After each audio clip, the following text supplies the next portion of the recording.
Essa maneira que o Corinthians tem para contratar, que eu expliquei para vocês e o Augusto confirmou horas depois, minutos depois, horas depois não, minutos depois, explica-se.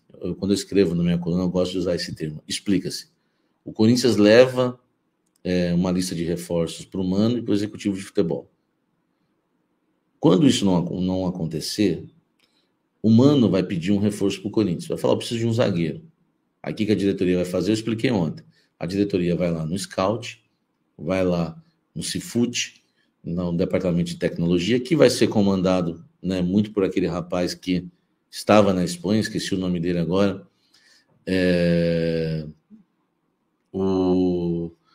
Enfim, eu esqueci o nome dele. E o Corinthians, por exemplo, vai chegar pro Mano e vai fazer, você quer um zagueiro? Mano, o nosso scout separou esses 5 melhores aqui para você, em questão de números, tá, gente? Eu não estou falando que isso vai dar certo ou vai dar errado. Não estou nem dando minha opinião, estou informando, tá? O Joaquim, por exemplo, quando o assunto é zagueiro, o Joaquim está nessa lista. Gente, olha só o que é uma informação honesta, sabe? A gente paga pela honestidade, né? Sem sensacionalismo nenhum. O que eu estou dizendo é, o Joaquim está na lista de zagueiros que o Cifute, junto com a nova diretoria, separou entre os zagueiros. Entre os laterais esquerdos, tem Santiago Montiel, Matias Vinha, enfim, tem mais 3 lá. Tem mais 3, 4, tem alguns que foram separados. E claro que tem, né, primeiro, segundo, né, a se tentar. Então, o Joaquim, ele está nessa lista. Não quer dizer que o Corinthians vai contratá-lo, entendeu? Não quer dizer que o Corinthians vai trazer o zagueiro do Santos, mas pode trazer, porque ele faz parte da lista de reforços, tá bom? Mas é isso, o Joaquim, ele faz parte aí de uma lista de zagueiros que o Corinthians avaliou bem, tá? Que pode ser uma opção, sim, pro técnico Mano Menezes, enfim, se ele quiser que o Corinthians avance. Tá? Aproveitando que eu já estou falando do Joaquim, quando envolve Santos e Corinthians, vocês lembram que nesse ano passado, eu trouxe em primeira mão que o Corinthians ia emprestar o Luan para o Santos praticamente de graça, né? Até o GE me deu o crédito disso, tá? Eu conversei com uma fonte hoje no Santos sobre o Soteldo. Eu fiz a seguinte pergunta: sei que, né, você confia em mim, queria ver contigo se avançou algo de Soteldo no Corinthians e se avançou a troca Lucas Braga pelo Ivan. A resposta foi: estamos em período de transição no clube. Não há como definir, tá? Existem muitas propostas e planos que serão em breve avaliados após a análise dessas comissões.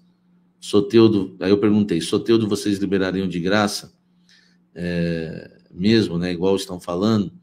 Aí a resposta foi: nunca. Tem até um kkk aqui. No Corinthians, a informação que eu recebi, que o Corinthians havia recebido uma informação na negociação que foi lá na Argentina, entre os representantes do Soteldo e Augusto Melo e o investidor que viajou junto, o investidor que só eu falei até agora, que mora em Porto Alegre, só eu falei, o pessoal vai fazer matéria daqui a pouco, esquece, isso aí ninguém vai falar nada que eu falei isso. Esse investidor viajou junto com o Augusto para a Argentina e para o Uruguai, mas na Argentina se reuniu com o Soteldo, tá? Com o representante do Soteldo, e lá foi falado que o Soteldo poderia vir ao jogar no Corinthians por um baixo custo. Usaram até a palavra de graça. Eu, na hora, questionei a diretoria do Corinthians, falei, mas como de graça se o Santos ainda deve 3 parcelas, tá? Eles falaram, a gente ainda tá vendo isso. Uma coisa a gente já sabe, tá? Para o Corinthians contratar o Soteldo, o Corinthians vai ter que dar alguma coisa, velho. Entendeu? Eu não sei se facilita uma troca de Ivan por outro jogador. Eu não sei se libera um jogador pelo Soteldo. Ou, no mínimo, assumir as dívidas, que é pagar alguma coisa, não é de graça. Porque se o Corinthians assume as dívidas do Santos e deve ter prestação para pagar já agora em 2024, não é de graça. Entendeu? Já diria o ditado, né, meu amigo? De graça nem injeção na testa, né? Então, a questão do Corinthians assumir as dívidas, eu trouxe isso para vocês já quando eu revelei essa informação do Soteldo. Quando foi que eu revelei isso? Foi no final de semana, né, passado. Então, gente, existe a chance do Soteldo ser negociado com o Corinthians, porque o Santos quer se desfazer de muitos jogadores, porque a gente sabe que a receita do Santos vai ser menor. O Santos já antecipou a receita do Campeonato Paulista, e o Santos, fora o Campeonato Paulista, só disputa o Campeonato Brasileiro da Série B, não tem Sul-Americana, não tem Copa do Brasil, não tem nada o Santos. E sem falar que na Vila Belmiro, meu amigo, a média de público é 7 mil, 8 mil, entendeu? Então, a situação do Santos é muito complicada. Tanto que o Santos quer vender o seu goleiro e quer vender o seu centroavante, o Marcos Leonardo. E o Santos acredita que vai vender o Marcos Leonardo por uma grana pesada, que é um valor de SAF. O Marcelo Teixeira falou isso para o PVC hoje, numa entrevista.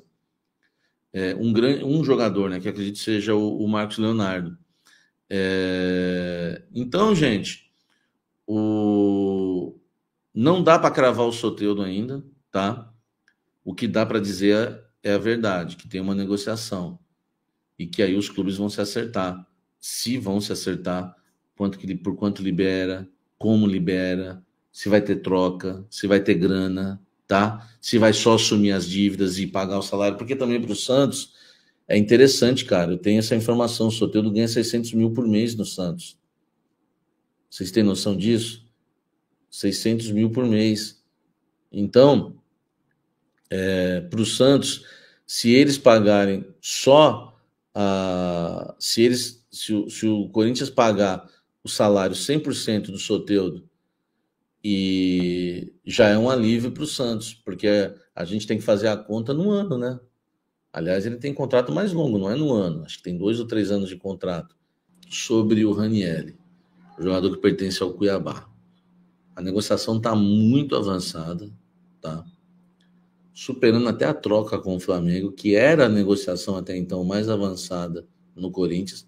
E quando eu falo avançada, gente, pelo amor de Deus, eu não estou falando que está fechada, tá? O avançada para mim está antes do encaminhada, não estou nem usando encaminhada. Thiago Maia e Mateuzinho por Fausto Vera era a negociação mais avançada.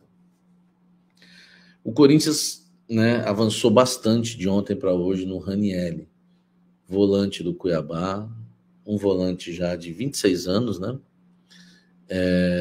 É um atleta que a gente sabe que tem uma característica que o Corinthians precisa muito no seu elenco, que é um marcador, naqueles pegador que dá carrinho, tá? Eu gosto. Eu gosto da ideia aí do Ranieri, tá bom? E eu gosto mais, eu até falei isso no Blend, eu gosto mais do Ranieri chegando do que do Maico ficando. Eu não ficaria com o Maico. Para mim, se o Corinthians conseguir fechar no final Thiago Maia, Ranieri, e se vier esse Eric, para mim tá top. Eu desconfio do Thiago Mendes, que é uma negociação que o Corinthians já conversou com o Pitombeira, que é o agente dele. Então, falando das volâncias aí, né? Eu desconfio do Thiago Mendes, ele tem 31 anos, vai fazer 32 em março. Cara, esse cara pode voltar, ele pode voltar sendo um Michael, ou pode voltar sendo um cão de guarda da zaga, entendeu? Como era o Ralf, tá? Mas eu desconfio. Não sei vocês, cara. Eu temo por esse tipo de contratação. O Michael nos surpreendeu de forma negativa demais, velho. É ou não é verdade? A questão do Michael. Então, eu sinceramente não traria o Thiago Mendes. Se o Corinthians fechar, vai fechar Thiago Mendes, Thiago Maia, Ranieri e Michael. Essa é a ideia do Corinthians. Tá? A ideia do Corinthians é renovar com o Michael, tá? Usando a cláusula de guerra, que eu já falei, ou então um novo empréstimo. A ideia do Corinthians é fechar com o Ranieri pagando 10 milhões de reais. Semana que vem isso deve avançar mais ainda. E o Thiago Mendes e o Thiago Maia ficariam 4, né? 4 volantes, né? porque o Corinthians vai negociar o Fausto e o Moscardo vai ser vendido. Vai por mim. Depois vocês me cobram. E aí ficaria, por exemplo, esses 4 volantes. Claro, gente, que tudo que eu estou falando não é nada concreto, não é nada que dê para cravar, tá? São as possibilidades. São as possibilidades. Eu acredito que o Moscardo vai ser vendido. Não é informação, por enquanto. É uma opinião. Uma opinião baseada em tudo que eu sei, que eu me informo. Tá certo? Então, eu acho que o Moscardo vai ser vendido por 25 milhões de euros. Eu acho que o Maicon, sim, o Maicon ainda não dá para a gente ter certeza de nada, mas a vontade é que ele permaneça. O Mano falou que ele é prioridade. E o Corinthians está negociando com o Ranieri, tá? Tá bem avançado. E o Corinthians está negociando com o Thiago Maia e com o Thiago Mendes. Então, poderia fechar aí os volantes, né, do Corinthians para 2024. Claro que pode pintar outros e o Thiago Maia não fechar, ou o Thiago Mendes não fechar. E do Veríssimo, tá? Do Veríssimo, a informação que eu tenho é que o Corinthians avançou muito com o Benfica, porque o Corinthians está cedendo o pedido do Benfica, tá? Se o Corinthians pagar 8 milhões de euros, ele bem fica no Corinthians, entendeu? Se o Corinthians pagar ao Benfica 8 milhões de euros, ele bem fica no Corinthians. Porque o Corinthians veio com 6, não aceitaram. 7, não aceitaram. 8, aceitaram. Né? É o que, né? A gente sabe que o negócio tá avançado para fechar nesses valores. Eu não vou cravar, não. E os 10 milhões de euros iniciais, eles baixaram para 8. Um belo de um desconto. Tá? Então, o Lucas Veríssimo é uma negociação que está avançada. Bruno Mendes saiu, graças a Deus. Para mim, o Bruno Mendes já está acertado com um pré-contrato desde o meio do ano. Não tenho dúvidas disso. E a diretoria, como é amiga dos jogadores, passou um pano para ele, para não ficar ruim dele entrar em campo acertado com outro clube. Ele tinha proposta do Inter, do Grêmio, do Atlético Mineiro e do Flamengo. E os empresários ainda arrumaram umas propostas de fora. Então, para mim, um desses clubes aí, do Brasil, ou esse de fora que eu não sei qual é, ele já deve ter assinado um pré-contrato e não ia ficar no Corinthians de jeito nenhum. E aí passaram um pano para não ficar ruim para esse gringo aí, que também não é nada demais, tá? O lance mais importante e mais marcante do Bruno Mendes na temporada foi esse aqui, ó.